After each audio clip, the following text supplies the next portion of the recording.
Mi suegra es una loca, a la que siempre le gusta armar un show. Esas fueron las palabras con las que mi nuera abrió su discurso, justo en el escenario espléndido, frente a 500 invitados de la alta sociedad. Antes de que pudiera recuperarme, mi consuegra, sentada elegantemente en la mesa principal, levantó su copa de vino y me asestó otra puñalada mortal. Mírenla, va vestida como un payaso. Todo el salón estalló en carcajadas. En medio de mi pánico absoluto, busqué con la mirada a mi propio hijo, mi única esperanza en ese momento. Esperaba que se levantara, que gritara para defender a su madre, pero él solo se tapó la boca con la mano. Sus hombros temblaban como si estuviera tratando de contener la risa. El hijo que parí con dolor, al que crié con el dinero que ganaba lavando platos, ahora se unía a la multitud para humillar a su madre. Mi nombre es Adelina, y la historia que estoy a punto de contarte es una lección muy cara sobre el corazón humano, para que veamos que a veces los extraños son mejores que nuestros propios familiares. Hace apenas una hora, me sentía la madre más feliz del mundo mientras iba con entusiasmo a la boda de mi único hijo. Pero cuando llegué, en medio del tintineo de las copas y el fuerte olor a perfume de la clase alta, me quedé paralizada como una fea estatua de piedra. A mi alrededor había 500 invitados, gente tan elegante que me hacían sentir pequeña y sucia, a pesar de que llevaba el vestido más bonito de mi vida. Apreté mi viejo bolso, tratando de calmar los latidos desbocados de mi corazón. El aire frío del aire acondicionado me recorría la espalda, pero aún así sudaba. Un mal presentimiento, oscuro y pesado, se apoderaba de mi mente. En el escenario, decorado con rosas blancas, Constanza, mi nuera de la aristocracia, tomó el micrófono y subió. Hoy estaba hermosa como una diosa, pero cuando su mirada se cruzó con la mía, me estremecí. No era la mirada de una hija a una madre, era la mirada de un cazador que ve a su presa caer en la trampa. Todo el salón guardó silencio, expectante. Constanza esbozó una sonrisa, radiante pero fría hasta los huesos. Su voz resonó, clara y cruel. Hoy quiero que disfruten de un entretenimiento especial. Señaló directamente hacia mí, en un rincón apartado de la mesa del banquete. Ese dedo largo y bien cuidado fue como un puñal afilado, que se clavó directamente en mi corazón. Mi suegra es una loca, a la que siempre le gusta armar un show. El tiempo pareció detenerse. Me quedé helada. Mis oídos zumbaban. ¿Había oído mal? ¿Cómo me acababa de llamar mi nuera? Pasó un segundo de silencio. Y entonces, las risas estallaron. Primero fueron unas risitas, luego se extendieron como un incendio forestal, convirtiéndose en carcajadas estruendosas y satisfechas de 500 personas. Se giraron para mirarme, señalándome, susurrando. Sus miradas curiosas eran como miles de agujas clavándose en mi piel. Quería gritar para negarlo, quería huir, pero mis pies parecían clavados al frío suelo de mármol. Antes de que pudiera recuperarme, Clotilde, la madre de la novia, se levantó de un salto. Levantó su copa de vino tinto, la agitó con desprecio y asestó otra puñalada mortal. Mírenla, va vestida como un payaso. Otra ola de risas burlonas se abalanzó sobre mí, más fuerte, más cruel. Bajé la cabeza, las lágrimas calientes a punto de brotar, pero me las tragué. La humillación me subía por la garganta. Amarga, me convertí en un payaso, en un entretenimiento barato, en medio de este lujoso santuario. Pero el dolor más terrible aún estaba por llegar. Levanté la vista, buscando a Bruno, mi hijo, la única esperanza de mi vida, el hijo que crié vendiendo mi juventud en un país extranjero. Bruno estaba allí, de pie junto a su esposa. Esperaba ver ira en él, esperaba que le arrebatara el micrófono, que gritara para defender a su madre. Esperaba que fuera el hombre que siempre le enseñé a ser, pero no. Bruno se tapó la boca con la mano, sus hombros temblaban. Se estaba riendo, mi propio hijo estaba conteniendo la risa, uniéndose a la multitud que humillaba a su madre. Mi corazón se hizo añicos. Un estallido silencioso, pero más doloroso que cualquier latigazo que hubiera soportado. El mundo se derrumbó ante mis ojos. La traición del hijo que parí con dolor es más cruel que la muerte. Sentí que caía en picada a un abismo oscuro, sin fuerzas para aferrarme a nada. Cerré los ojos dejando caer mis manos temblorosas. Se acabó. Toda la esperanza, todo el amor, todos los sacrificios. Todo era una ilusión. ¡Ya basta! Un grito resonó como un trueno, rompiendo el ambiente ruidoso y caótico. Abrí los ojos de golpe. El señor Ezequiel, el padre de Constanza, el hombre más poderoso de la sala, se había levantado. Le arrebató el micrófono a su hija, con tanta fuerza, que el soporte casi se cae. Miró furioso a su esposa e hija, su rostro enrojecido por la ira. Se giró hacia Bruno, señalando directamente a la cara de su yerno, que se había puesto pálido, y luego señaló a su esposa e hija. «Eres un cobarde. Y ustedes dos, qué falta de educación». Todo el salón enmudeció. Las risas cesaron como si alguien hubiera cortado la corriente. Un silencio aterrador lo envolvió todo. Todos contuvieron la respiración, sin entender qué estaba pasando. El señor Ezequiel respiró hondo, tratando de calmar su furia. Luego se dio la vuelta lentamente y dirigió su mirada hacia abajo, hacia mí. Bajó del escenario. El sonido de sus zapatos de cuero resonaba en el suelo. Toc, toc, toc. Cada paso firme, resonando en el espacio silencioso. La multitud se apartó automáticamente, abriendo un camino recto. El señor Ezequiel se detuvo frente a mí. Me encogí, asustada. Temía que me echara, que me regañara como los demás. Solo soy una anciana de pueblo. ¿Cómo me atrevería a enfrentarme a un presidente tan imponente como él? Pero cuando lo miré a los ojos, me quedé atónita. La ira en sus ojos había desaparecido. En su lugar, había una mirada conmovida, profundamente emocionada. Los ojos de aquel hombre distinguido estaban enrojecidos. Me miró fijamente, como si viera un tesoro que acababa de encontrar después de años de estar perdido. Levantó su mano temblorosa. Su voz quebrada rompió el silencio mortal. «¿Usted se acuerda de mí?» Me quedé sin palabras. ¿Acordarme de él? ¿Lo había conocido antes? Lo miré fijamente a los ojos. Una extraña sensación de familiaridad me invadió de repente, abriéndose paso a través de la niebla de mis recuerdos, llevándome de vuelta a los días más oscuros de mi vida. Recordé a Miguel, mi esposo, un hombre bueno con hombros anchos y una sonrisa tan radiante como el sol de verano en México. Pero el sol se apagó demasiado pronto. Un accidente en un andamio en una obra de construcción se lo llevó para siempre. Sin despedidas, solo un cuerpo frío devuelto en una lona cubierta de polvo de cal. El día que enterramos a mi esposo, me quedé sola en el cementerio ventoso, llevando de la mano a Bruno, que entonces solo tenía 5 años. El niño miraba a su madre llorar, sin entender aún que el cielo se había derrumbado sobre nosotros. Después del funeral, vinieron días de hambre constante. El poco dinero de la indemnización se esfumó rápidamente en deudas médicas anteriores. La casa ruinosa no nos protegía ni de la lluvia ni del sol. Hice todo tipo de trabajos, desde lavar platos hasta lavar ropa para otros. Pero las pocas monedas de peso no alcanzaban para la leche y la matrícula escolar de mi hijo. Ver a Bruno tan delgado, con sus grandes ojos redondos mirando con anhelo la pastelería de enfrente, me retorcía el corazón como si alguien lo estuviera estrujando. Entonces oí hablar del sueño americano, de la tierra prometida en el norte, donde pagan en dólares, donde con solo trabajar duro se puede cambiar de vida. Una idea loca y dolorosa surgió en mi cabeza. Decidí irme. Fue la decisión más difícil de mi vida. Dejé a Bruno con un pariente lejano, prometiendo enviarle dinero puntualmente cada mes. El día de mi partida, en la polvorienta estación de autobuses, Bruno lloraba a gritos. Sus manitas se aferraban a mi falda sin querer soltarme. Tuve que soltar sus dedos uno por uno, apartando la cara para ocultar mis lágrimas saladas. El llanto desgarrador de mi hijo. «Mamá, no te vayas. Mamá», me atormentó durante muchas noches después. Me fui a Estados Unidos, pero no al paraíso. Llegué a un barrio pobre de inmigrantes mexicanos, donde las casas destartaladas se apiñaban unas junto a otras, con un fuerte olor a humedad y el sonido de las sirenas de la policía resonando cada noche. La vida en el extranjero era una sucesión de días de trabajo incesante. Tenía 2, a veces 3 trabajos a la vez. Por la mañana limpiaba edificios de oficinas. Por la tarde, lavaba platos en un restaurante de comida rápida.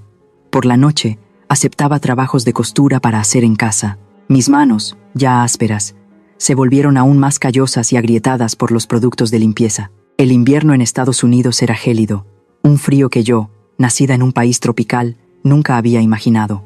Hubo noches en las que volvía del trabajo. La nieve caía densamente, y yo arrastraba los pies por la acera helada, con las piernas entumecidas y el estómago rugiendo de hambre. Mordisqueaba un pan seco, bebía un sorbo de agua fría, y luego me acurrucaba bajo una manta delgada, soñando con la sonrisa de Bruno. La única motivación que me mantenía en pie eran los recibos de las transferencias de dinero. A finales de cada mes, al tener el fajo de dólares en mis manos, sentía un calor en el corazón. Enviaba todo a México, guardando solo una pequeña cantidad para sobrevivir. Me decía a mí misma: ánimo, Adelina, un poco más, y Bruno podrá ir a una buena escuela, comer bien, vestir bien. Ingenuamente, pensaba que el dinero podría llenar el vacío de mi ausencia. Pero me equivoqué. Los primeros años, Bruno todavía me contaba con entusiasmo sobre la escuela por el teléfono público. Pero poco a poco, las llamadas se hicieron más escasas. La distancia geográfica y el tiempo habían creado un muro invisible entre madre e hijo. Cada vez que llamaba, Bruno solía responder apresuradamente: estoy ocupado estudiando, voy a salir con mis amigos, o peor aún, un silencio forzado. Yo preguntaba: ¿estás bien? ¿Ya comiste? Y él solo respondía secamente: bien, sí. Quería contarle cuánto lo extrañaba, lo duro que trabajaba, pero temía preocuparlo. Y él nunca me preguntó: ¿hace frío allá? ¿Estás cansada? Las conversaciones entre nosotros se volvieron insípidas, girando en torno a si el dinero había llegado y qué cosas necesitaba comprar. Me di cuenta con dolor de que mi hijo estaba creciendo, pero sin mí a su lado. Le di dinero, pero perdí su infancia. Pasaron 15 años. 15 inviernos fríos en tierra extranjera. Por lo que me contaban mis parientes, supe que Bruno se había graduado de una prestigiosa universidad, convirtiéndose en un joven apuesto y talentoso. Ascendió rápidamente, llegando a ser gerente de departamento en una gran corporación financiera en la capital. Al enterarme de su éxito, sentí una mezcla de alegría y tristeza. Alegría porque mi sacrificio había dado frutos. Tristeza porque en ese éxito, la figura de su madre era muy borrosa.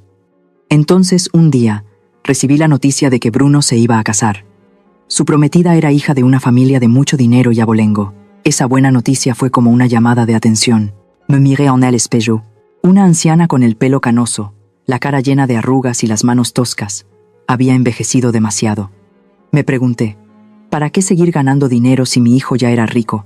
Lo que necesitaba ahora no eran dólares, sino ver a mi hijo, abrazarlo, compensar los años de separación. Decidí dejar mi trabajo. Reuní todos mis ahorros de 15 años, empaqué mis cosas y compré un boleto de avión de ida a México. El día de mi regreso no le avisé a Bruno. Quería darle una sorpresa. Volví a mi antigua casa en el pueblo, donde se guardaban los pocos recuerdos de mi familia. La casa, después de muchos años abandonada, estaba en muy mal estado.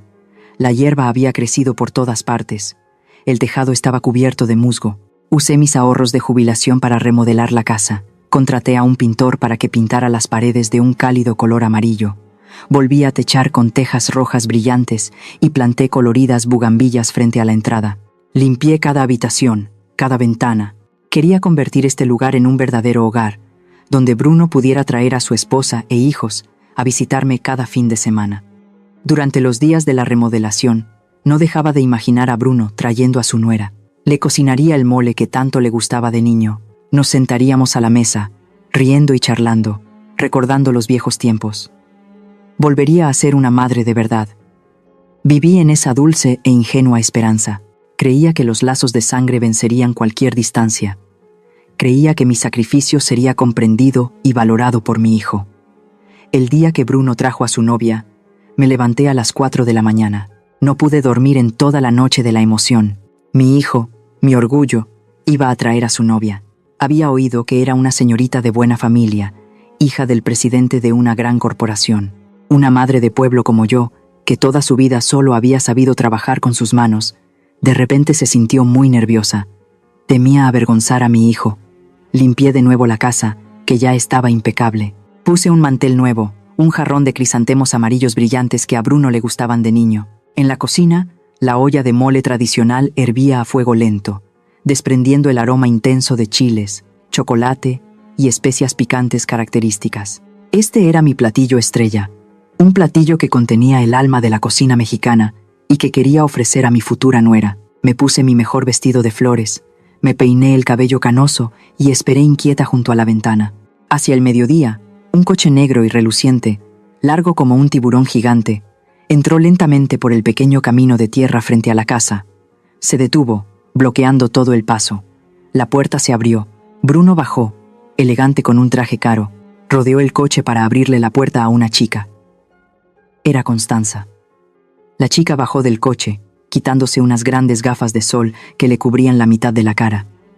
Era realmente hermosa. Piel blanca como la leche, cabello rubio y brillante peinado en rizos elaborados, y un vestido de diseñador que se ceñía a sus curvas. Pero en cuanto sus tacones de aguja tocaron el suelo polvoriento frente a mi casa, vi cómo fruncía sus delicadas cejas. Me limpié rápidamente las manos en el delantal y corrí a recibirlos con una amplia sonrisa. «Bienvenidos, hijos. Qué bueno que llegaron a casa». Abrí los brazos para abrazar a Constanza, al estilo cálido de los mexicanos. Pero la chica retrocedió un paso, esquivando hábilmente mi abrazo como si yo fuera una fuente de contagio. Solo extendió las puntas de sus dedos, tocó mi mano con indiferencia y la retiró de inmediato. «Hola, señora», dijo, con voz fría, sin mirarme a los ojos, sino recorriendo con la vista la pequeña casa de una planta. «El camino hasta aquí tiene mucho polvo. Mi coche se acaba de lavar y ya se ensució todo». La sonrisa se congeló en mi rostro. Me sentí decepcionada, pero rápidamente deseché ese sentimiento, diciéndome que seguramente una señorita de ciudad está acostumbrada a la limpieza y que no debía tomármelo a mal. «Entren, hijos, entren para que estén más frescos. Ya terminé de cocinar». Al entrar en la sala, Constanza no se sentó de inmediato. Se quedó en medio de la habitación, mirando fijamente el viejo sofá que yo había intentado retapizar con tela nueva. Sus ojos examinaban cada rincón, cada marco de fotos, como un tasador evaluando un objeto de desecho. «Su casa es muy clásica», soltó, en un tono que parecía un cumplido, pero estaba lleno de sarcasmo. «En la ciudad ya demolieron todas las casas de este estilo. Se ve tan oscura y húmeda». Me sentí avergonzada, retorciéndome las manos. «Es una casa vieja, hija, pero la he pintado y arreglado para que esté ordenada». «Sí, se nota», me interrumpió, y luego sacó una toallita húmeda de su bolso. Limpió cuidadosamente el asiento antes de sentarse con cautela, apenas en el borde. Miré a Bruno, esperando que mi hijo dijera algo para defenderme, pero Bruno solo se quedó allí, con una sonrisa forzada, con los ojos fijos en la actitud de Constanza. Al ver a su novia incómoda, corrió rápidamente hacia ella y comenzó a abanicarla con un abanico de papel. «Ten un poco de paciencia, mi amor. En el campo no hay aire acondicionado central como en nuestra casa», dijo Bruno, con un tono extrañamente servil. El almuerzo transcurrió en una atmósfera sofocante. Serví la olla de mole fragante, lo puse en los platos y ofrecí con entusiasmo. «Coman, hijos, este mole lo hice con la receta de la abuela. Está delicioso». Bruno solía comerse una olla entera. Constanza miró el plato de comida oscura y espesa que tenía delante y arrugó la nariz. «Se ve muy grasoso, señora. Estoy a dieta con un nutricionista. Estos platillos de pueblo tienen muchas especias picantes. Son malos para el estómago». Con el tenedor, pinchó un par de trozos de pollo. Luego lo dejó, sin probar un solo bocado.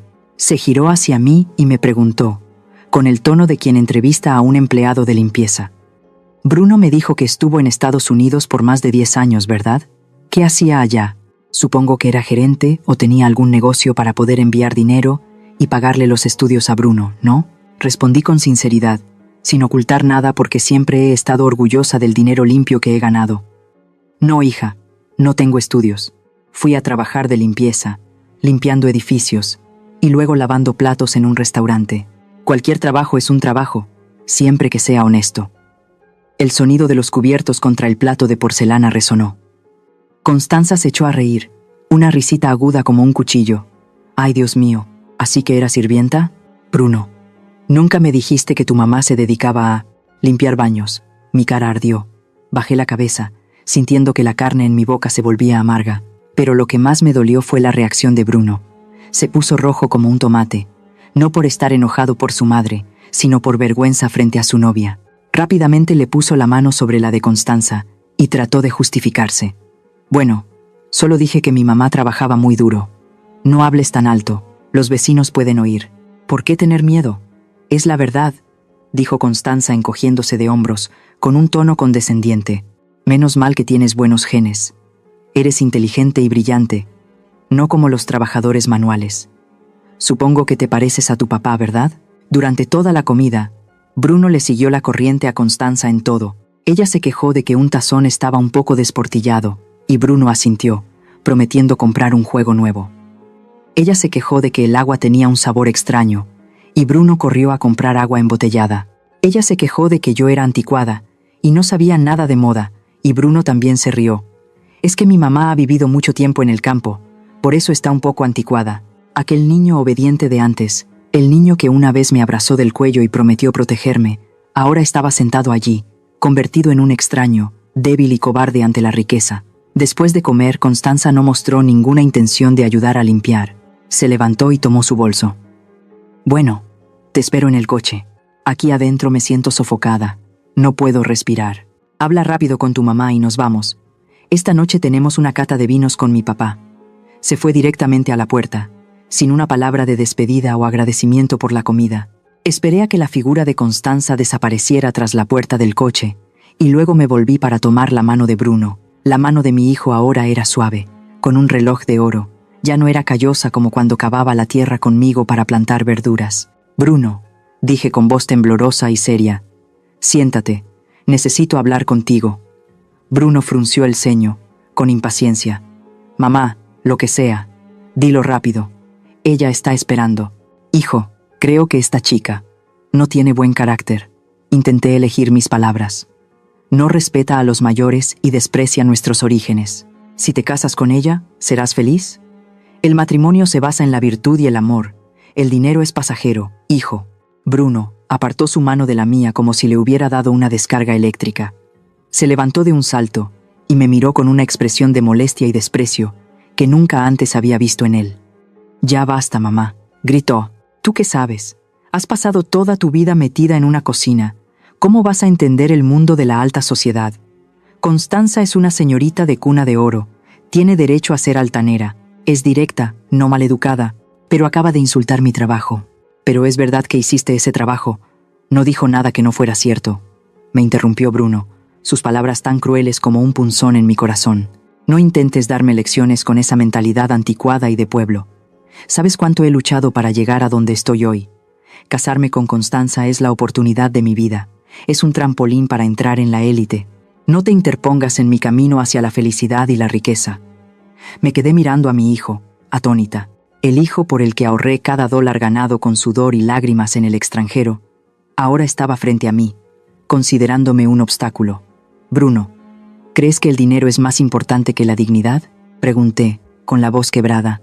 Bruno se ajustó el cuello de su saco y respondió con frialdad. En esta época, sin dinero no se come. La dignidad no te da de comer, mamá. Lo mejor es que te quedes aquí tranquila.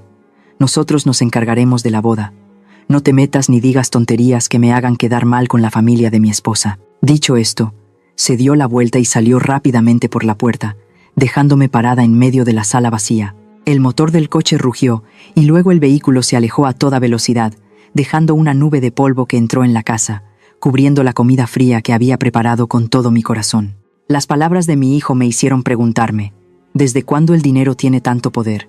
¿Puede hacer que un hijo olvide quién es su madre, que olvide los días en que compartían lo poco que tenían? ¿Y tú? ¿Alguna vez has visto cómo el dinero separa a una familia, o has visto a un ser querido cambiar tanto que ya no lo reconoces, como me pasó a mí? Si es así, comparte tu historia en los comentarios, para saber que en este dolor de madre no estoy sola. 2 semanas después de esa desastrosa presentación, sonó mi teléfono. Era Bruno. Mi corazón dio un vuelco, entre la alegría y la preocupación. Al otro lado de la línea, la voz de mi hijo no era para preguntar por mi salud, sino una orden fría y tajante. Esta noche hay una reunión familiar, en un restaurante francés en Polanco. Mamá, vístete bien. No te pongas esa ropa vieja del pueblo, se van a reír de ti. Y recuerda una cosa, habla poco. No hables de precios ni cuentes historias sobre tu trabajo en Estados Unidos. Siéntate en silencio y sonríe. Eso es suficiente. ¿Entendido? Apreté el auricular del teléfono, mis nudillos se pusieron blancos. Entendido, no te haré pasar vergüenza. Colgué y suspiré. Aunque sus palabras me dolieron en el alma, todavía me aferraba a un rayo de esperanza. Quizás esta era una oportunidad para corregir el error de la última vez, para demostrarle a la familia de mi nuera que soy una madre decente y que sé comportarme.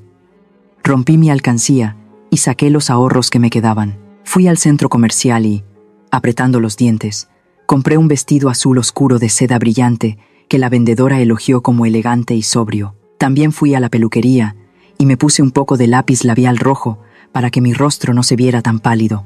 Mirándome en el espejo, me tranquilicé. No te ves tan mal, Adelina. Eres la madre del novio. A las 7 en punto de la noche, llegué al restaurante.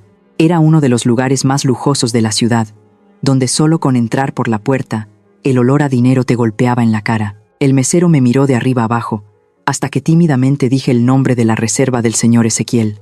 Bruno y Constanza ya habían llegado, y sentada a su lado había una mujer de mi edad, pero al verla, me sentí como un patito feo junto a un cisne. Era la señora Clotilde, la madre de Constanza. Llevaba un vestido negro, con un collar de perlas brillantes. Su rostro estaba perfectamente maquillado, sin un poro visible, y su cabello estaba recogido en un elegante moño. Al verme llegar, Bruno se levantó, pero su sonrisa era extremadamente forzada. Rápidamente me susurró al oído: ¿por qué elegiste ese color? Te hace ver muy vieja. Antes de que pudiera explicarme, se giró para presentarme. Mamá, esta es la mamá de Constanza, la señora Clotilde. Forcé mi mejor sonrisa y extendí la mano. Hola señora, soy Adelina, la mamá de Bruno. Es un placer conocerla. La señora Clotilde no se levantó. Se quedó sentada, extendiendo lentamente su mano llena de anillos de diamantes, tocando la mía con indiferencia como si temiera contagiarse. Un apretón de manos flojo y frío. Sus ojos afilados me escanearon, deteniéndose en mis zapatos de cuero ligeramente desgastados, y luego sonrió con desdén. Oh, hola señora Adelina. He oído hablar mucho de usted. Se ve muy saludable. Se nota que es una persona de trabajo manual. ¡Qué constitución tan fuerte! No como yo, que apenas muevo un dedo y me enfermo. Sus palabras sonaban como un cumplido, pero el tono era profundamente sarcástico. Estaba insinuando que yo era tosca. Retiré la mano, la escondí detrás de mi falda y sonreí forzadamente. Sí, estoy acostumbrada a trabajar. Me senté en la silla de enfrente. En ese momento noté la ausencia del señor Ezequiel. Bruno se apresuró a explicar. Mi suegro tuvo un viaje de negocios inesperado a Europa para firmar un gran contrato, así que no pudo venir. Le envía sus disculpas, mamá. La cena comenzó. Sirvieron platos franceses con nombres largos y presentaciones elaboradas. Miré confundida el juego de cubiertos brillantes alineados frente a mí, sin saber cuál usar primero. Miré a Bruno en busca de ayuda, pero mi hijo estaba ocupado sirviendo vino a la señora Clotilde y a Constanza. Este vino es un francés de 20 años. Le pedí al restaurante que lo preparara especialmente para usted, suegra, dijo Bruno solícito. Muy bien, yerno, dijo la señora Clotilde, tomando un sorbo y asintiendo como una experta. El sabor es aceptable, pero no se compara con las botellas de mi bodega. El verano pasado fui de viaje a Burdeos. Beber vino directamente en el viñedo es una maravilla. Y entonces la conversación de los tres comenzó a girar en torno a temas de los que yo no sabía absolutamente nada. La señora Clotilde habló sin parar de sus vacaciones en Suiza, de los spas de miles de dólares, de la nueva colección de bolsos de Hermès. Constanza y Bruno se unieron, comentando con entusiasmo. Mamá, creo que el bolso Birkin de piel de cocodrilo naranja te quedaría perfecto, dijo Constanza. Sí, estaba pensando en encargar uno. Por cierto, Bruno, ¿la inflación actual está afectando a tu fondo de inversión? No mucho, suegra. Mi empresa se está enfocando en bienes raíces para vacacionar. El potencial de ganancias es muy alto.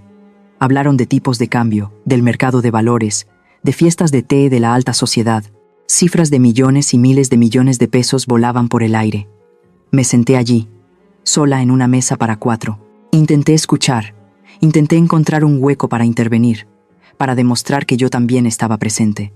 Cuando hablaron del clima impredecible, aproveché la oportunidad y dije tímidamente: es verdad, señora. Cuando estaba en Chicago, en invierno nevaba muchísimo. A veces la nieve llegaba hasta las rodillas. Volver del trabajo era tiritar de frío. Inmediatamente, la atmósfera en la mesa se tensó. La señora Clotilde dejó de masticar. Bajó los cubiertos. Se limpió la boca con la servilleta, con una expresión de claro aburrimiento. Bruno se giró bruscamente hacia mí, frunciendo el ceño, y dijo en un tono irritado aunque tratando de bajar la voz: Mamá, ¿por qué hablas de la nieve mientras comemos? Se me quita el hambre. Y ya te dije, tus historias de Estados Unidos no son interesantes. Me quedé sin palabras. El paté de hígado graso en mi boca de repente se sintió insípido y difícil de tragar, como si masticara paja. Bajé la cabeza y susurré: lo siento. La señora Clotilde sonrió con desdén, sacudió la cabeza ligeramente y se dirigió a Bruno como si yo no existiera. Por cierto, Bruno, ¿cómo van los preparativos de la boda? Nuestra familia es de renombre. Los invitados son todos funcionarios y empresarios. No puede haber ningún error. No se preocupe, suegra, respondió Bruno rápidamente, inclinándose ligeramente con una actitud aduladora. Constanza y yo hemos planeado todo al detalle. Flores importadas, orquesta sinfónica, menú de 5 estrellas. Será la boda más espectacular de la ciudad. Bien, asintió la señora Clotilde, y luego me miró de reojo. Solo espero que la recepción de los invitados sea impecable. Lo que más temo es que gente de pueblo que no sabe de modales venga y haga el ridículo. Supongo que usted, mi consuegra, no asiste a muchas fiestas grandes. ¿Necesita que le envíe a alguien para que le dé unas lecciones básicas de etiqueta en la mesa? La sangre me subió a la cara. Me estaba insultando delante de mi hijo. Apreté el mantel, esperando que Bruno dijera algo. Una sola frase: mi madre sabe de modales, o no se preocupe, pero no. Bruno solo se rió, con una expresión de disculpa en mi nombre. No se preocupe de más, suegra. Ese día le daré instrucciones precisas a mi madre. Habrá alguien que la acompañe para recordarle las cosas. No tiene que preocuparse. Me quedé helada. Mi hijo no solo no me defendió, sino que me trató como a una niña traviesa que necesita supervisión. A sus ojos, yo era un peligro, una vergüenza que debía ser controlada. Durante el resto de la cena, permanecí en completo silencio. Me volví invisible. Ellos reían, brindaban, se felicitaban. El sonido de los cubiertos contra la porcelana, la suave música de piano, la risa cristalina de Constanza. Todo creaba una barrera de sonido que me aislaba en una isla de humillación y soledad. Miré el plato de comida intacto frente a mí y pensé en las comidas sencillas pero cálidas de antaño, cuando mi hijo y yo compartíamos cada pedazo de pan. Ahora, sentada ante este banquete de manjares, sentía hambre. Hambre de amor, hambre de respeto. Cuando el mesero trajo la cuenta, la cifra era larguísima. Bruno sacó su tarjeta de crédito y pagó sin dudar. La poderosa tarjeta negra brillaba bajo las luces. Era la tarjeta que había obtenido gracias a mi sacrificio, pero ahora la usaba para agasajar a quienes despreciaban a su madre. Salí del restaurante. El viento frío de la noche me golpeaba la cara, pero no me hacía temblar tanto como el frío que sentía en mi corazón. La señora Clotilde y Constanza subieron a su lujoso coche.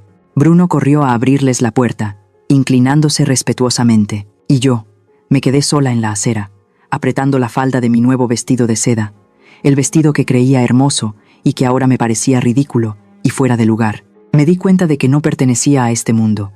Y lo que es más doloroso, me di cuenta de que tampoco pertenecía ya al mundo de mi hijo. Los días previos a la boda fueron los más largos y humillantes de mi vida como madre. Mientras toda la ciudad parecía vibrar por la boda del siglo de la hija del magnate financiero Ezequiel, yo, la madre del novio, estaba completamente marginada. No se me permitió participar en ninguno de los preparativos, desde la elección del menú y las flores hasta la lista de invitados. Cada vez que tímidamente intentaba dar una sugerencia, como añadir tacos tradicionales o elegir una alegre canción de mariachi, recibía miradas de desaprobación. La señora Clotilde me lo dijo directamente a la cara. Señora Adelina, su gusto, ¿cómo decirlo?, es demasiado popular. Esta boda es para la alta sociedad. Deje que los profesionales se encarguen. Mi familia paga todos los gastos, así que no tiene que preocuparse. Solo preséntese el día de la boda y ya. Esas palabras me hicieron sentir superflua, como una invitada no deseada en la boda de mi propio hijo. Hubo un momento en que pensé en no ir. Preferiría quedarme en casa comiendo pan duro que ir allí para ser una sombra insignificante junto a su ostentación. Sin embargo, justo 3 días antes del gran día, ocurrió algo inesperado. Esa tarde, el lujoso coche de Constanza se detuvo frente a mi casa. La chica entró, sin su habitual aire de desdén. En sus manos traía una invitación dorada y brillante y una gran cesta de regalo. «Suegrita», dijo con una dulzura que me sorprendió. Constanza sonrió, una sonrisa tan radiante como un girasol que me dejó confundida. Tomó mi mano callosa y la sacudió suavemente. «Perdóneme, suegrita, por haber estado tan ocupada últimamente, si dije algo que la molestó. No se enoje conmigo, por favor. Hoy vine personalmente a traerle la invitación. El corazón de una madre es intrínsecamente débil. Con solo una palabra dulce de un hijo, Todo el resentimiento y la humillación se desvanecen como el rocío de la mañana. Con los ojos llorosos, asentí repetidamente. No estoy enojada, hija. Constanza se acercó a mi oído y susurró como si fuera un secreto. Suegrita, tengo una petición especial. Quiero que el tema de la boda de este año sea un poco diferente. Se llama colores tropicales.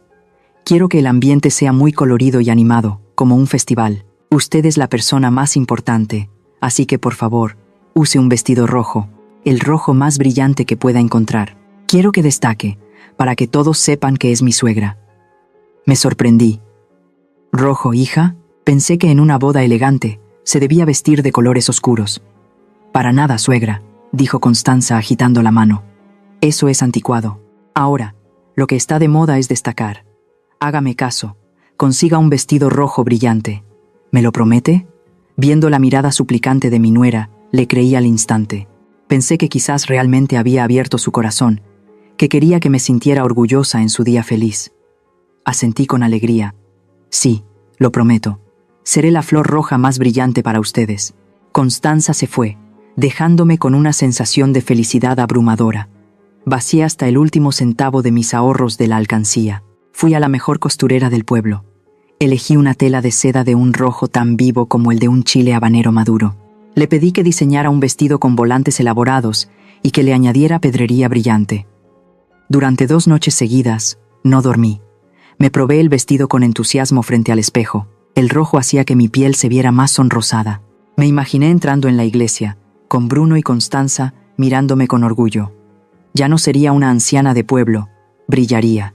El día de la boda llegó. Me levanté temprano, me maquillé con cuidado, me puse un poco de perfume barato pero fragante, me puse el deslumbrante vestido rojo, con una gran flor del mismo color en el pelo. Me miré en el espejo y sonreí satisfecha. Parecía una llama radiante. Tomé un taxi al hotel. Durante todo el camino, mi corazón latía con la emoción de un tambor de fiesta. El coche se detuvo frente a la gran entrada. El portero me saludó con una reverencia. Respiré hondo, levanté la cabeza y entré con confianza. Pero en cuanto se abrieron las grandes puertas, la sonrisa se desvaneció de mi rostro. Me quedé paralizada en la entrada. Mis ojos se abrieron de par en par, atónita. Ante mí había un mar de gente, pero no había ni rastro de colores tropicales. Absolutamente ninguno. Los 500 invitados presentes en el gran salón vestían todos de un único código de color, negro y crema. Los caballeros, elegantes con esmokines negros, las damas, sofisticadas con vestidos de noche de color crema, sobrios y distinguidos. El ambiente emanaba solemnidad, seriedad y clase.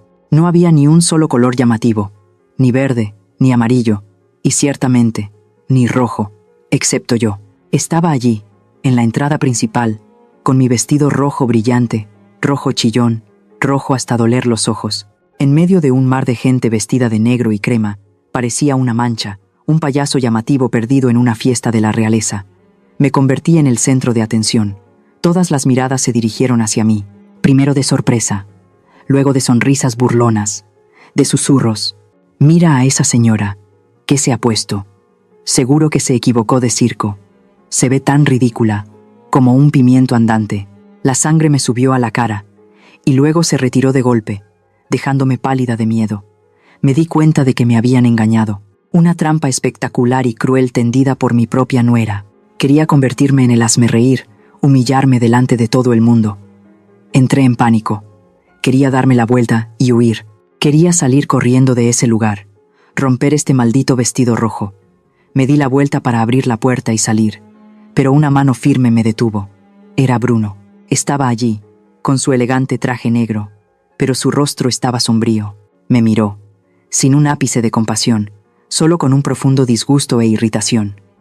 ¿A dónde crees que vas?, gruñó Bruno, apretando los dientes. Bruno, hijo. Constanza, me dijo. Balbucé, con lágrimas en los ojos. Yo quiero ir a cambiarme. Nadie va vestido así. Me da mucha vergüenza.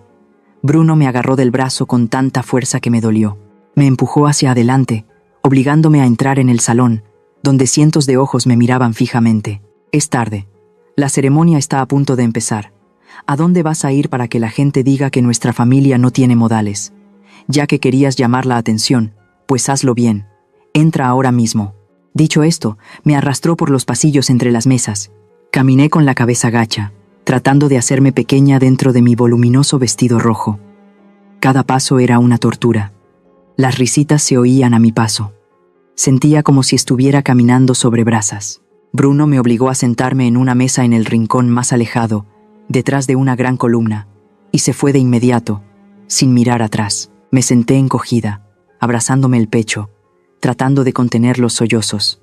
Y entonces, la humillación llegó a su punto álgido, cuando Constanza subió al escenario, tomó el micrófono y pronunció esa frase fatídica: «Mi suegra es una loca». Ahora, con la verdad al descubierto, entendí por qué sonreía tan radiantemente cuando me dio la invitación. No era una sonrisa de afecto, era la sonrisa del diablo al ver a su presa caer en la trampa. Quizás, la confianza ingenua de una madre es a veces el cuchillo que más profundo hiere.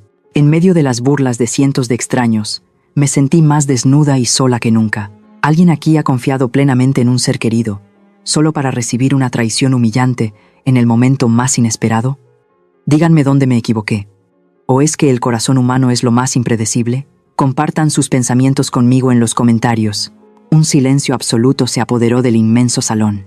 500 personas contuvieron la respiración, todas las miradas clavadas en mí y en el hombre poderoso que estaba de pie frente a mí. La pregunta del señor Ezequiel, ¿usted se acuerda de mí?, seguía flotando en el aire, pesada como una tonelada. Confundida, retorcí el borde de mi vestido.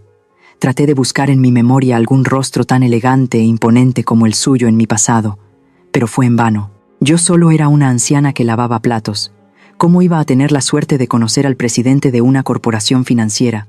¿O me estaba confundiendo con alguien más? ¿O era esta otra broma cruel que su familia había montado para reírse de mi mala memoria? Bajé la cabeza y respondí con voz temblorosa y apenas audible: «Señor, le pido 1000 disculpas. Quizás la vejez me ha nublado la vista y la mente. Durante los preparativos de la boda de mis hijos, nunca tuve el honor de conocerlo. Quizás se ha equivocado de persona». Al oír mis palabras, los ojos del señor Ezequiel mostraron un atisbo de tristeza. Negó con la cabeza suavemente, se dio la vuelta y se enfrentó a la multitud desconcertada. Tomó el micrófono, pero esta vez, su voz ya no era un rugido de ira. Se volvió grave, cálida y emotiva, resonando como las campanas de una iglesia al atardecer. «Ella no se acuerda de mí», dijo, con la mirada perdida en la distancia. «Y es normal, porque el hombre que está aquí hoy es el presidente Ezequiel, pero la persona que ella conoció hace 20 años era solo un mendigo sin hogar, un alma en pena vagando por un país extranjero». Un murmullo recorrió el salón. Constanza miraba a su padre con los ojos desorbitados. La señora Clotilde se quedó con la boca abierta. Bruno estaba paralizado. El señor Ezequiel continuó. Su relato era como una película a cámara lenta, transportándonos a todos desde este lujoso santuario a los sombríos días de invierno del pasado. En aquel entonces, yo era joven y ambicioso. Me arruiné en México, ahogado en deudas. Tuve que dejar a mi esposa e hija en México, es decir, a la señora Clotilde y a Constanza, para huir a Estados Unidos en busca de una oportunidad. Llevé conmigo lo último que me quedaba, soñando con reconstruir mi fortuna. Pero la vida no es como en los sueños. Mis propios compatriotas me estafaron y me quitaron todo el dinero apenas llegué a Chicago. Hizo una pausa, tragando saliva, como si la amargura de aquellos días aún persistiera en su garganta. Lo perdí todo, sin dinero, sin papeles, sin saber inglés. Me convertí en un sin techo en el sentido más estricto de la palabra. Durante el día, recogía botellas, buscaba en la basura para encontrar algo de comer. Por la noche, me acurrucaba bajo un puente, durmiendo sobre cartones húmedos, luchando por un lugar para dormir con las ratas y las cucarachas. El frío del invierno de Chicago, ustedes lo saben, te corta la piel, pero el frío del corazón era aún peor. Extrañaba mi hogar, a mi hija, pero no me atrevía a llamar por la vergüenza. Pensé en tirarme al río helado para acabar con mi miserable vida. Escuchaba con el corazón encogido. Las imágenes que describía las conocía bien. Yo también había vivido en ese frío. El señor Ezequiel se giró para mirarme, con una mirada increíblemente tierna. Y entonces, en una noche de tormenta de nieve, cuando estaba sentado, acurrucado en el porche de una casa humilde, tan débil por el hambre que no podía ni levantarme, una mujer volvía del trabajo.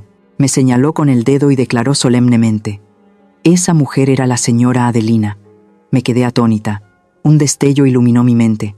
La imagen de aquel hombre con barba descuidada y ropa andrajosa de hace años apareció claramente.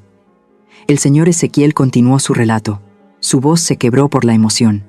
En ese momento, ella también era muy pobre.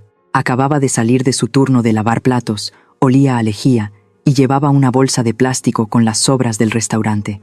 Al verme sentado allí, no me echó, no llamó a la policía como los demás. Se detuvo y me miró con la compasión de alguien que comparte la misma miseria. Sacó un pan de su bolsa. Era su única cena, pero lo partió en dos. Me dio la mitad, junto con una botella de agua tibia. Me dijo en español: coma, hermano, coma para calentarse. El señor Ezequiel se secó una lágrima del rabillo del ojo. En el público se empezaron a oír algunos sollozos. Pero eso no es todo. Al verme temblar de frío me dijo: bajo el puente hace mucho frío, el viento te puede matar. El porche de mi casa tiene techo. No protege mucho del viento, pero al menos no te mojas si llueve. Si no le molesta, tengo una cama vieja allí. Puede entrar y dormir. Esa cama vieja. Sonrió levemente el señor Ezequiel, una sonrisa triste. Tenía una pata rota. Los muelles se salían del colchón y la manta estaba llena de remiendos. Pero para mí en ese momento, era más cómoda que un colchón de plumas en un hotel de 5 estrellas. Era el paraíso. Desde esa noche, me refugié en el porche de su casa. La señora Adelina nunca me preguntó quién era, ni por qué había llegado a esa situación. Simplemente me ayudaba en silencio. Los días de mucho frío, me traía una manta de lana vieja. Cuando tenía fiebre, me compraba medicinas y me preparaba un plato de sopa caliente. Una vez, la vi contando el dinero para enviar a su país, con una expresión de preocupación porque le faltaban unos $.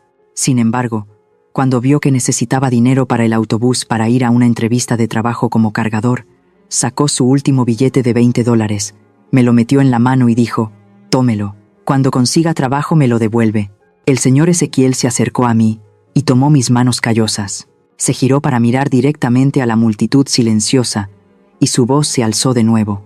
Pero esta vez no era un recuerdo doloroso, sino un tributo lleno de respeto. 10 años después de esa fatídica noche bajo su porche, continuó el señor Ezequiel, la suerte me sonrió.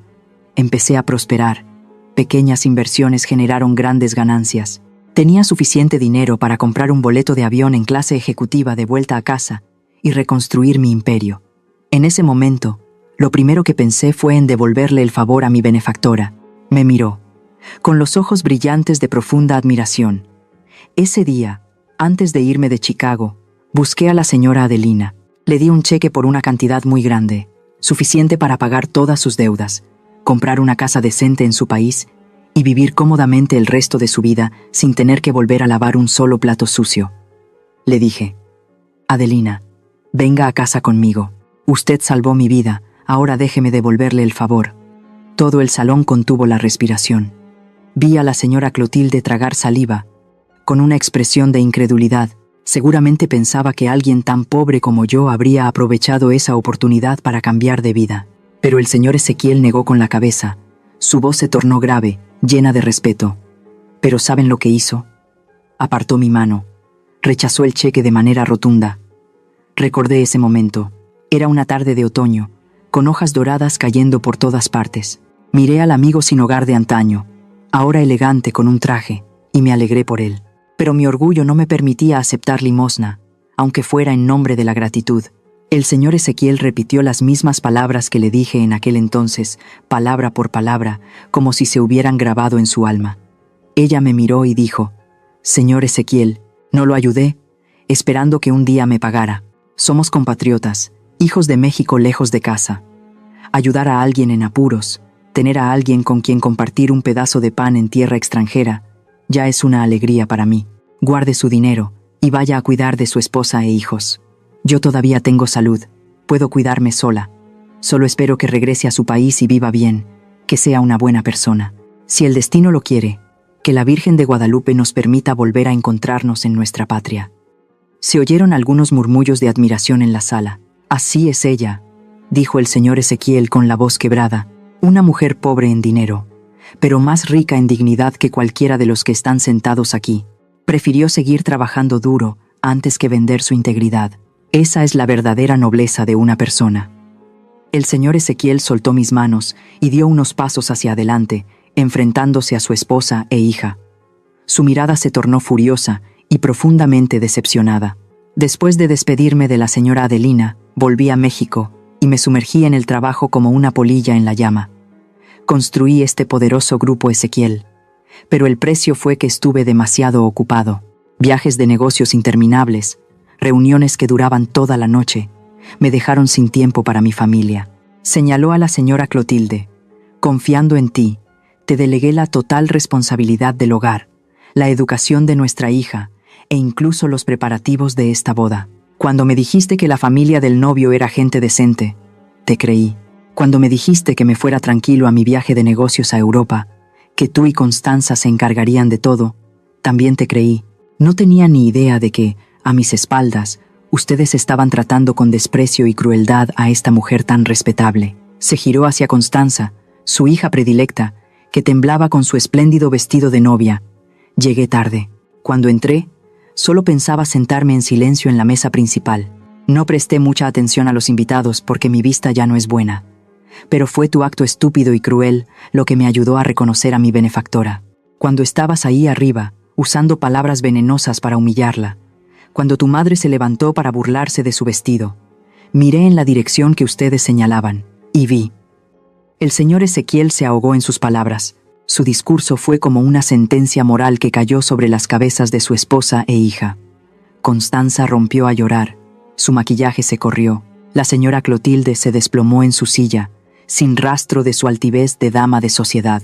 Dicen que hay semillas de bondad que tardan 20 años en florecer. La vida es justa, ¿verdad? La amabilidad, por pequeña y silenciosa que sea, nunca se olvida. ¿Crees en el karma, en que si vives bien, Dios proveerá, como en mi historia de hoy? Deja tus pensamientos sobre este maravilloso giro del destino en los comentarios. Me encantaría escuchar las reflexiones de todos. El ambiente en el gran salón del hotel era tan pesado que parecía que una tormenta estaba a punto de desatarse. El señor Ezequiel respiró hondo. Su rostro se endureció, irradiando la temible autoridad de un patriarca. Ya no necesitaba gritar, pero cada palabra que pronunciaba era más afilada que cualquier cuchillo, destrozando por completo la arrogancia artificial que impregnaba el lugar. Se giró para mirar a su esposa, la señora Clotilde, que temblaba acurrucada en su silla, y a su hija Constanza, con el rostro surcado por lágrimas y maquillaje corrido. Clotilde, Constanza, resonó su voz fría. Han convertido el honor de la familia Ezequiel en el hazmerreír de todos. Creen que por cubrirse de dinero y vestidos caros se convierten en aristócratas. No, la elegancia no está en la etiqueta de la ropa, sino en cómo tratamos a las personas, señaló a Constanza, con los ojos llenos de decepción. Eres mi hija. Has recibido una buena educación. Has estudiado en el extranjero, y sin embargo, te comportas como una maleducada. Engañaste a una anciana. La convertiste en el centro de las burlas en tu propio día feliz. Ese acto no solo es cruel, sino inmoral. Dime, ¿mereces ser la nuera de la señora Adelina? Constanza rompió a llorar desconsoladamente. Papá, lo siento. Solo era una broma. ¿Una broma? La interrumpió el señor Ezequiel. El dolor de los demás no es tu broma. Aquí y ahora, declaro que esta boda se cancela. Esa frase fue como una bomba que explotó en medio del salón. Los invitados exclamaron sorprendidos. Constanza lanzó un grito ahogado y se desplomó en el suelo. Te llevaré a casa, continuó el señor Ezequiel con voz firme. A partir de mañana, se te cancelarán todas las tarjetas de crédito y todas las asignaciones. Tendrás que volver a aprender a ser una persona decente antes de pensar en casarte. No eres digna, en absoluto, de llamar madre a la señora Adelina. Después de ocuparse de su esposa e hija, el señor Ezequiel se giró lentamente. Se acercó a Bruno. Mi hijo se veía patético en ese momento. Su elegante traje negro parecía demasiado grande para su cuerpo encogido y asustado. No se atrevía a mirar a los ojos a su suegro, ni a mí. El sudor le corría por la frente como si se hubiera bañado. El señor Ezequiel lo miró de arriba abajo, con un desprecio evidente. Y en cuanto a ti, Bruno, suegro. Yo, balbuceó Bruno, con los labios temblando. No me llames suegro, gritó el señor Ezequiel. Una vez valoré tu capacidad. Pensé que eras un joven con ambición, que había superado las dificultades. Tenía la intención de darte grandes responsabilidades en la empresa, pero me equivoqué. Me equivoqué por completo. El señor Ezequiel se acercó a Bruno, apuntando con el dedo a su pecho. Alguien que niega sus orígenes, que se queda mirando cómo humillan a su propia madre, y encima se tapa la boca para reírse, no es digno de confianza. Hoy traicionas a tu madre por tu orgullo. Mañana seguramente traicionarás a mi empresa por dinero, y traicionarás a mi hija por una mujer más rica. No mereces ser esposo, no mereces ser padre, y mucho menos mereces ser mi empleado. A partir de este momento, estás oficialmente despedido de tu puesto de gerente. Todos los proyectos que tenías a tu cargo serán retirados. Y por supuesto, el puesto de yerno de la familia Ezequiel ya no es para ti. Bruno se derrumbó. Sus rodillas golpearon con fuerza el suelo de mármol. Su rostro perdió todo color. Se acabó. La fama, el dinero, el estatus, todo por lo que había cambiado el amor de su madre, ahora se desvanecía como una pompa de jabón. No tenía nada. Después de resolver todo, el señor Ezequiel se volvió hacia mí. Su expresión se suavizó, llena de remordimiento y respeto. Se inclinó, una profunda reverencia ante la mirada de 500 invitados. Señora Adelina, en nombre de mi familia, le pido disculpas. Lamento que haya tenido que soportar esta humillación. Le debo la vida, y hoy, mi familia le debe la más sincera de las disculpas. Espero que pueda perdonarnos. Miré al señor Ezequiel, luego a Bruno arrodillado en el suelo, y a Constanza llorando desconsoladamente. Extrañamente, no sentí ni una pizca de satisfacción o alegría al verlos castigados. Solo un vacío inmenso y una tristeza melancólica. Sonreí levemente y negué con la cabeza. No tiene que disculparse, señor Ezequiel. Usted no ha hecho nada malo. Gracias por limpiar mi nombre. Con eso es suficiente. Dicho esto, me di la vuelta y me fui. La boda se había convertido en un caos. Los invitados comenzaron a irse en desorden. El murmullo de las conversaciones era como un enjambre de abejas. La señora Clotilde y Constanza, con la cabeza gacha, se escabulleron por la puerta trasera, humilladas. Bruno seguía arrodillado allí, inmóvil como una roca sin alma. Salí por la puerta principal. Los dos guardias me saludaron con una respetuosa reverencia, una actitud muy diferente a la mirada inquisitiva que me dieron cuando llegué. Salí del hotel y respiré hondo. El aire exterior era fresco, con el olor de la noche, el olor de la libertad. No tomé un taxi, decidí caminar un poco. Mi brillante vestido rojo ondeaba en el viento nocturno. En ese momento, ya no me parecía ridículo. Era como una bandera de victoria, después de una larga batalla. Pero sabía que nunca volvería a ponérmelo. Al llegar a mi vieja casa, abrí la verja. El chirrido oxidado de las bisagras me dio la bienvenida con un sonido familiar. La casa estaba a oscuras, pero sentí una extraña calidez. Este era mi lugar, sin candelabros de cristal, sin vinos caros, sin sonrisas falsas, solo autenticidad y paz. Esa noche, me acosté en mi cama de siempre. El canto de los grillos en el jardín, el susurro del viento entre las hojas, no más música ruidosa, no más miradas despectivas. Mi corazón se sentía ligero como una pluma. Había perdido un hijo a manos del dinero y la fama, un dolor desgarrador, pero a cambio, me había reencontrado a mí misma. Había recuperado la dignidad que sin darme cuenta, había dejado caer por amar demasiado a mi hijo. Cerré los ojos. El sueño más profundo y reparador desde que volví a México me envolvió, llevándome a sueños tranquilos, donde solo reinaban el amor humano y la serenidad. Mañana, el sol volvería a salir, y yo seguiría viviendo mi vida, con la cabeza bien alta. Pasaron 3 días, desde la caótica noche de la boda, 3 días que viví en un silencio tan profundo que podía oír a las termitas comiendo la madera de las vigas. La casa estaba en calma, pero mi corazón era un torbellino. Iba y venía, mirando de vez en cuando hacia la verja de hierro oxidado, donde el camino de tierra polvoriento conducía a la ciudad. No sabía qué estaba esperando, una disculpa, o simplemente quería saber cómo estaba el hijo que parí con dolor después de haberlo perdido todo. Al atardecer del tercer día, el cielo se tiñó de un rojo sangre sobre el patio delantero. Alguien llamó a la puerta, suavemente, con timidez.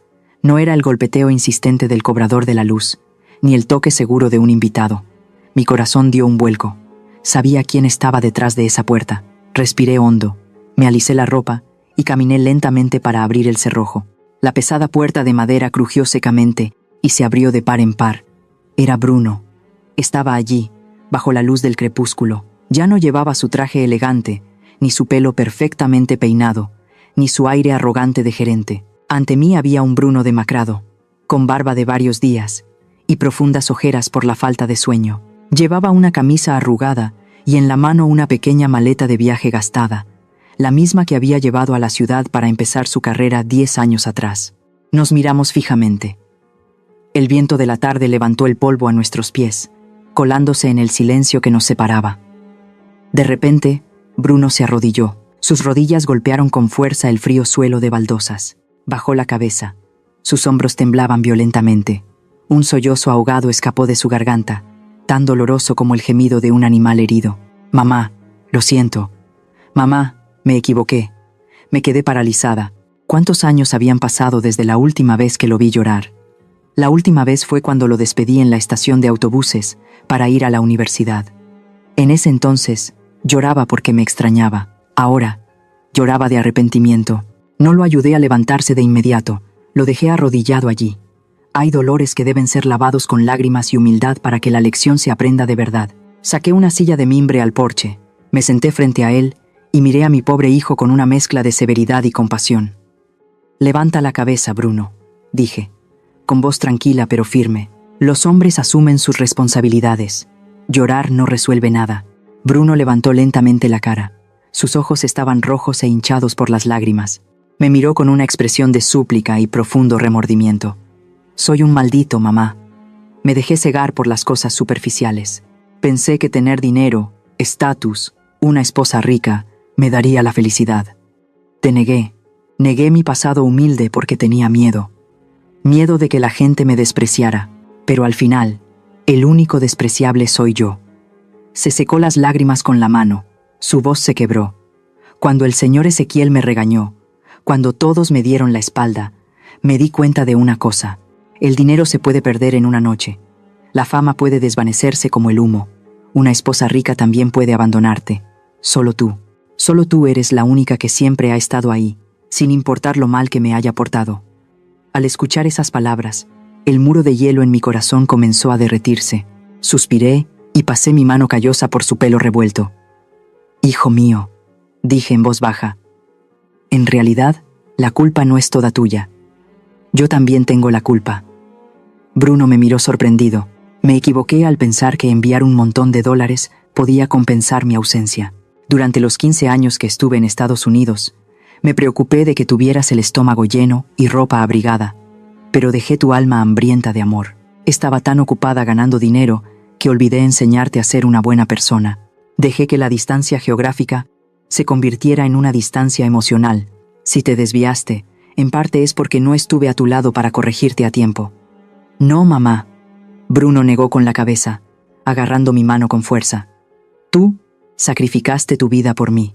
Fui yo el ambicioso, el cobarde. No te culpes». El ambiente se calmó. Nos quedamos sentados, tomados de la mano, mientras el sol se ponía. Las barreras invisibles, los malentendidos, las heridas de tanto tiempo parecían disolverse poco a poco. Un rato después, Bruno respiró hondo y se secó las lágrimas. Su mirada se volvió extrañamente decidida, una determinación que nunca antes había visto en él.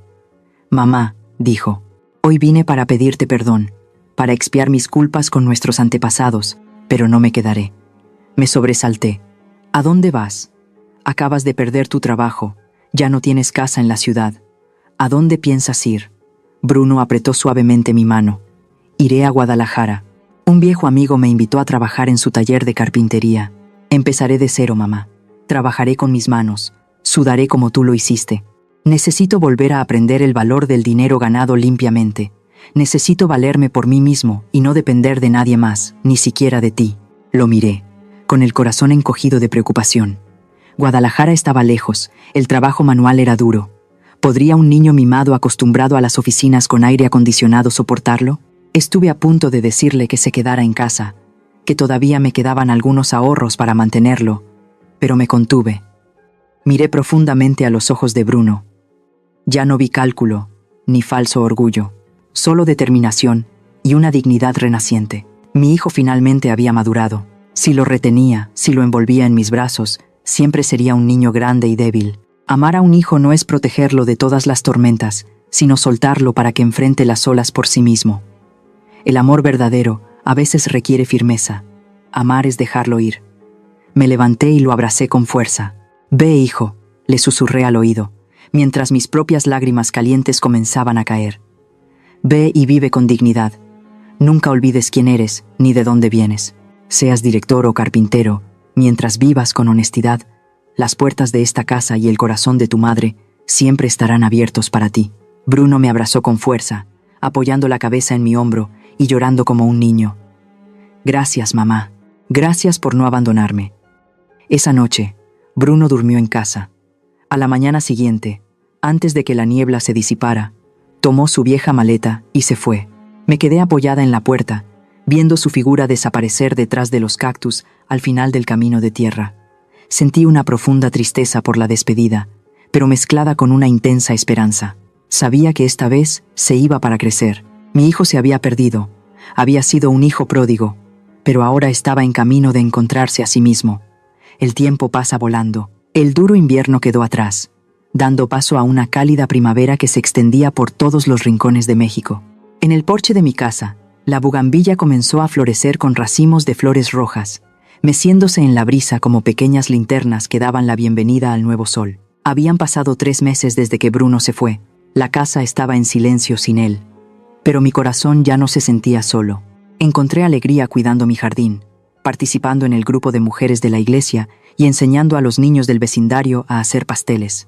La vida transcurría en paz, tan tranquila como un lago en calma. Una hermosa mañana, mientras regaba los cactus en el patio, un conocido coche negro se detuvo lentamente frente a la verja. Entrecerré los ojos. No era Bruno. La puerta del coche se abrió. El señor Ezequiel bajó, con su misma actitud distinguida, pero su rostro se veía más relajado y tranquilo. Y para mi sorpresa, lo acompañaba la señora Clotilde. A diferencia de su apariencia ostentosa y altiva de antes, hoy la señora Clotilde vestía de manera mucho más sencilla, un discreto vestido color crema, el pelo recogido en un moño bajo y ordenado, sin joyas llamativas. Entraron al patio. Rápidamente dejé la manguera, me sequé las manos en el delantal y los saludé, un poco nerviosa. «Hola. ¡Qué sorpresa! ¿Por qué no me avisaron que venían para prepararme?» La señora Clotilde me miró. Su mirada ya no era afilada ni inquisitiva como en el restaurante o en la boda. En su lugar había timidez y remordimiento. Se acercó a mí, dudó un momento, y luego tomó mi mano todavía húmeda. «Señora Adelina», dijo la señora Clotilde, en voz baja y sincera, «mi esposo y yo vinimos hoy, en primer lugar, para visitarla, y en segundo lugar, quiero pedirle disculpas personalmente». Agité la mano. «Eso ya pasó. No tiene por qué mencionarlo». «No», dijo la señora Clotilde con firmeza. «Tengo que decirlo. Fui demasiado arrogante. Usé el dinero como medida para juzgar el valor de las personas. Insulté a la benefactora de mi esposo, a una madre tan grande como usted. Por favor, perdone mi ignorancia». Luego miró al señor Ezequiel, con los ojos llorosos. «Gracias. Gracias por esa mitad de pan y por su generosidad en aquel entonces. Gracias a que usted lo acogió, todavía tengo esposo y mi hija todavía tiene padre. Esta deuda de gratitud nunca la olvidaré en mi vida». Al ver a la mujer que una vez me despreció, ahora pidiendo disculpas humildemente, sentí una gran ligereza en mi corazón. El odio y el orgullo herido se desvanecieron con el viento de primavera. Sonreí y apreté suavemente su mano. «Señora Clotilde, como se suele decir, mi casa es su casa. El pasado quedó atrás. Ahora somos amigas, no seamos tan formales. Entren a tomar algo». Los invité a sentarse en las sillas de madera del porche y les preparé una jarra de agua de limón fresca. Mientras charlábamos, el señor Ezequiel me contó sobre Constanza. «La niña está aprendiendo a madurar, señora», dijo, tomando un sorbo de agua, con una mirada seria pero esperanzada. Le cancelé todas las tarjetas de crédito y le quité el coche de lujo. Ahora trabaja como empleada administrativa en el departamento de logística de la empresa. Gana poco. El trabajo es duro y tiene que ir en autobús. Al principio lloró mucho. Amenazó con irse de casa, añadió la señora Clotilde con una sonrisa amarga. Pero mi esposo se puso muy firme y tuvo que aceptarlo. Ayer, al volver a casa, nos contó que por primera vez entendió lo difícil que es ganar un peso. Su actitud de princesa ha disminuido mucho. También me pidió que le transmitiera sus disculpas. Me alegré en silencio al oír eso. Resulta que la tormenta de aquel día fue una medicina amarga pero necesaria para todos nosotros. Cuando despedí al señor y la señora Ezequiel, el sol brillaba en lo alto. El coche se alejó, devolviendo la tranquilidad al jardín. Justo en ese momento, el teléfono en el bolsillo de mi delantal vibró. Era un mensaje con una foto. Mi corazón latió más rápido. Era Bruno. Abrí el mensaje. En la pantalla había una selfie. Mi Bruno estaba en un taller de carpintería lleno de serrín. Estaba cubierto de polvo de madera, con la camiseta descolorida, empapada de sudor. En sus manos sostenía una silla de madera que acababa de terminar. Pero lo que más me conmovió no fue la escena de trabajo duro, sino su sonrisa. Bruno estaba sonriendo. Una sonrisa radiante y genuina que le achinaba los ojos. Una sonrisa que no había vuelto a ver desde que se convirtió en gerente y empezó a usar trajes caros. Era la sonrisa de la libertad, de la alegría del trabajo honesto. Debajo de la foto había un breve mensaje de texto. Mamá, hoy terminé mi primera silla. Estoy agotado pero muy feliz. Hoy almorcé tacos en la calle. Sabían tan bien como los que tú hacías. Te extraño. Que tengas un día tranquilo. Las lágrimas brotaron de mis ojos, pero esta vez eran lágrimas de felicidad. Acaricié la cara de mi hijo en la pantalla del teléfono. Mi hijo se había encontrado a sí mismo. Ya no era una marioneta del dinero. Se había convertido en un verdadero hombre, capaz de valerse por sí mismo y encontrar la alegría en las cosas más sencillas. Sonreí y le respondí. Muy bien, hijo mío. Estoy orgullosa de ti. Come bien. Siempre estaré aquí esperándote. Guardé el teléfono y miré el cielo azul profundo. Una brisa fresca de primavera soplaba, trayendo el dulce aroma de la bugambilla. Todas las tormentas habían pasado. Ahora, en este porche, solo quedaban la primavera y una sensación de plenitud. Mi historia termina así, y desde mi propia experiencia, quiero compartir algunas cosas con ustedes, como el consejo de alguien que ha vivido mucho. A las madres, por favor, recuerden que sacrificarse por los hijos es un instinto, pero amarse a una misma es una responsabilidad. Nunca pierdan su autoestima y sus límites personales solo para complacer a sus hijos. Cuando permiten que sus hijos pisoteen su dignidad, no solo se hacen daño a ustedes mismas, sino que también consienten que se conviertan en personas malagradecidas. Amen a sus hijos con un corazón cálido, pero mantengan la cabeza fría. Enséñenles a respetar a sus padres antes de enseñarles a ganar dinero. La dignidad de una madre es el tesoro más valioso que un hijo debe tener como ejemplo para aprender a ser una persona de bien. A los hijos, cuando forman una nueva familia, es correcto que se dediquen a su propio hogar, pero por favor, nunca pongan en una balanza a su pareja y a sus padres. Nunca le den la espalda a sus raíces para complacer a su cónyuge o a su familia política. La familia de origen es la raíz. La nueva familia son las ramas y las hojas. Para que un árbol crezca sano, las raíces deben ser profundas y fuertes. Una persona que no valora a sus padres, por muy rica que sea, es solo una cáscara vacía. El equilibrio reside en el amor filial y el respeto hacia ambas partes. Y por último, quiero hablarles de la codicia. El dinero es un medio, no el propósito de la vida. Cuando dejamos que la codicia y el orgullo nos ciegue, es fácil perder los valores más sagrados. Puede convertir a los seres queridos en extraños y un hogar en un infierno. No se dejen engañar por las apariencias. La verdadera felicidad no está en un coche de lujo, un bolso de diseñador o fiestas extravagantes, sino en la paz interior y el amor sincero entre las personas. Si estás a punto de entrar en una nueva relación familiar, recuerda estas dos palabras: sinceridad. Solo la sinceridad puede generar sinceridad. No calcules, no actúes. Sean auténticos el uno con el otro. Valórense en las pequeñas cosas, porque al final, cuando la tormenta pasa, cuando el dinero y la fama desaparecen, lo único que nos mantiene en pie es la familia. La historia que acabas de escuchar ha sido modificada en nombres y lugares para proteger la identidad de los involucrados. Compartimos esta historia no para juzgar a nadie, sino con la esperanza de que en algún lugar alguien se detenga a reflexionar. ¿Cuántas madres están sufriendo en silencio en sus propios hogares? Sinceramente, me pregunto, si estuvieras en mi situación, ¿qué harías? ¿Guardarías silencio para mantener la paz ¿O alzarías la voz y lucharías para recuperar tu dignidad? Me encantaría escuchar tus pensamientos sobre esta historia en mi canal o cualquier sugerencia que nos ayude a mejorar nuestro contenido. Dios bendice a los valientes, y realmente creo que el coraje nos llevará a días mejores. Ahora mismo, dejaré las 2 historias más populares del canal en la pantalla final. Creo que te sorprenderán. Gracias por quedarte conmigo hasta este momento. Si esta historia te ha llegado al corazón, por favor, dale a me gusta, suscríbete al canal y activa la campana de notificaciones para no perderte lo que viene.